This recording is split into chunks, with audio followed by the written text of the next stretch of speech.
जी हाँ, दोस्तों जैसा कि आपको पता है कि 10वीं क्लास का और हमारा 12वीं क्लास का रिज़ल्ट अनाउंस कर दिया गया है, जो कि हमारा 24 अप्रैल को शाम के 4 बजे के टाइम पर हमारा रिज़ल्ट आ गया था, ठीक है? मैंने काफ़ी वीडियो भी बनाए थे रिज़ल्ट को चेक करने के। लेकिन जब हम अपना रिज़ल्ट चेक कर रहे हैं, तो दोस्तों वहाँ पर हमारी क्या दिखाई दे रही है सप्लीमेंट्री, क्या दिखाई दे रही है हमारी सप्लीमेंट्री हमें दिखाई दे रही है, ठीक है? 10वीं क्लास में अगर हम बात करें, 10वीं क्लास के स्टूडेंट को 2 चीज़ दिखाई दे रही हैं सप्लीमेंट्री के साथ में, एक तो हैश दिखाई दे रहा होगा और एक दिखाई दे रहा होगा एसयूपीटीएच, ठीक है? इस तरह का आपको दिखाई दे रहा होगा। लेकिन अगर हम वहीं 12वीं क्लास की बात करें, तो 12वीं क्लास के स्टूडेंट को केवल एसयूपीटीएच दिखाई दे रहा होगा। चाहे तो दोस्तों आपको इस तरह का दिखाई दे रहा हो, चाहे आपको इस तरह का दिखाई दे रहा हो, मतलब एक ही होता है। क्या मतलब होता है सप्लीमेंट्री, ठीक है?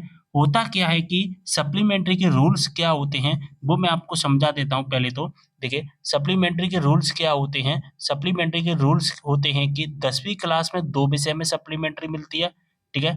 और 12वीं क्लास में केवल और केवल 1 विषय में सप्लीमेंट्री मिलती है। लेकिन होता क्या है कि 10वीं क्लास में 2 विषय में तो सप्लीमेंट्री मिलती है। सप्लीमेंट्री का मतलब होता है कि 2 विषय में आपके कम नंबर, ठीक है? 12वीं क्लास में 1 विषय में सप्लीमेंट्री मिलती है, इसका मतलब है कि 12वीं क्लास में 1 विषय में कम नंबर।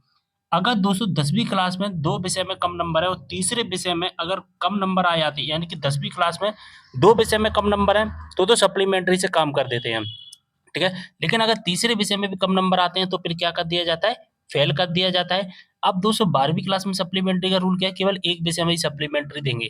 यानी कि जब एक विषय में आपके नंबर कम होंगे तब आपको सप्लीमेंट्री देकर एक मौका दिया जाएगा। लेकिन 2 विषय में अगर आपके नंबर कम होते हैं तो फिर आपको भी फेल कर दिया जाता है, जो कि 12वीं क्लास में। समझ में आ गई सारी बात? तो दोस्तों यहाँ पर सप्लीमेंट्री के रूल मैंने आपको बता दिए। 10वीं क्लास में अगर हम बात करें और 12वीं क्लास में अगर हम बात करें, तो दोस्तों 10वीं क्लास में 2023-24 सेशन का जो रिजल्ट आया है, उस रिजल्ट में 2 विषय में 10वीं क्लास में सप्लीमेंट्री है और 12वीं क्लास में केवल 1 विषय में सप्लीमेंट्री है। अब दोस्तों आप कहोगे कि 10वीं क्लास में तो हमें केवल सप्लीमेंट्री 1 विषय में ही दिखाई दे रही है। जी हाँ, आपने बिल्कुल सही सुना। लेकिन जो हैज़ वाला विषय है ना, वो भी तो आपका सप्लीमेंट्री का है। यानी कि मैंने आपको क्या कहा कि जब 2 विषय में कम नंबर आते हैं, तो हैज़ का मतलब क्या होता है? बेस्ट ऑफ 5 योजना।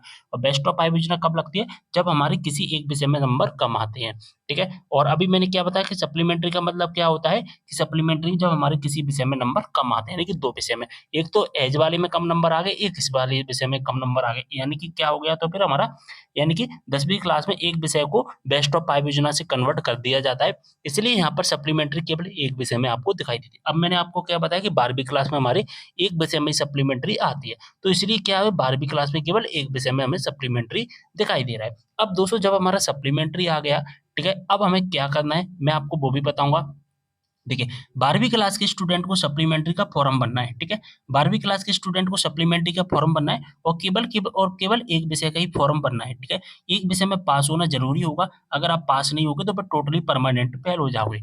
अगर हम बात करें 10वीं क्लास की, तो 10वीं क्लास के स्टूडेंट को 2 विषय का सप्लीमेंट्री का फॉर्म भरना है, एक तो हैज़ वाला सप्लीमेंट्री का फॉर्म भरना है और एक एसयूपीटीएच वाला सप्लीमेंट्री का फॉर्म भरना है। लेकिन दोस्तों, जैसा कि मैंने आपको बताया कि 12वीं क्लास में पास होना कंपल्सरी है, पास नहीं होगे तो फिर आप फेल कर दिए जाओगे। लेकिन अगर हम 10वीं क्लास के पास वाली कैटेगरी को देखें, तो केवल और केवल यहाँ पर एक विषय में पास होना ज़रूरी होता है। क्यों होता है दोस्तों? देखिए, फॉर्म तो आपके 2 विषय के ही अप्लाई होंगे, एक हैज़ वाला भी अप्लाई होगा या एसयूपीटीएच वाला भी अप्लाई होगा। लेकिन आपको 2 विषय का फॉर्म अप्लाई होगा, लेकिन आपको पास केवल एक ही विषय में होना होगा। क्यों होना होगा? क्योंकि आपको पता है कि 10वीं क्लास में बेस्ट ऑफ 5 योजना लगती है और एक विषय में तो आप पास हो जाओगे, लेकिन दूसरा विषय जिसमें आप फेल होती है या कम नंबर आते हैं, तो वो हैज़ से ट्रांसफ़र हो गए, फिर आपको क्या होगा कि पास कर दिया जाएगा। यानी कि आपको एक विषय में पास होना ज़रूरी है, ठीक है?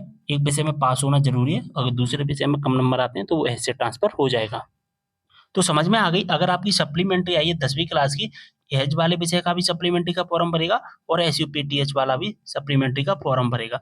12वीं क्लास में केवल एसयूपीटीएच एक विषय में दिखाई दे रहा है, इसलिए हमारा एक विषय का सप्लीमेंट्री का फॉर्म भरेगा, ठीक है? सप्लीमेंट्री की फॉर्म कब भरेंगे, ठीक है? कब भरेंगे, परीक्षा कब होगी, इसके बारे में जल्दी अपलोड कर दूँगा वीडियो, जिसमें मैं आपको बताऊँगा कि इसकी जो परीक्षा कब होने वाली है, ठीक है? फॉर्म कब भरेंगे, फॉर्म फीस कितनी रहती है, सारी इन्फॉर्मेशन मैं आपको बताऊँगा, सप्लीमेंट्री का अलग से वीडियो लेकर आऊँगा, उसमें मैं सारी इन्फॉर्मेशन आपको बताऊँगा। तो ये सारी चीज़ें समझ में आ गई होंगी आपको 10वीं क्लास के रिगार्डिंग और 12वीं क्लास के रिगार्डिंग। 12वीं क्लास में 12वीं क्लास में एक विषय में पास होना कंपल्सरी नहीं होगा, टोटली फेल हो जाएँगे, लेकिन आपको 10वीं क्लास में एक विषय में फॉर्म दोनों विषय का भरेगा, लेकिन आपको पास होना केवल एक विषय में कंपल्सरी है, क्योंकि दूसरे विषय में आपकी क्या होगी, बेस्ट ऑफ 5 योजना से पास हो जाओगे। अगर आप दोनों विषय में फेल हो यानी कि कम नंबर लाते हैं, तो फिर आप टोटली यानी कि परमानेंटली आप फेल माने जाएँगे, फिर आपको अगले सत्र में ही पढ़ना पड़ेगा। ठीक है? तो उम्मीद कर रहा हूँ सारी इन्फॉर्मेशन समझ में आ गई होगी, आपको वीडियो को शेयर कर देना है। मिलते हैं अगली वीडियो में एक और जानकारी के साथ, तब तक के लिए बाय।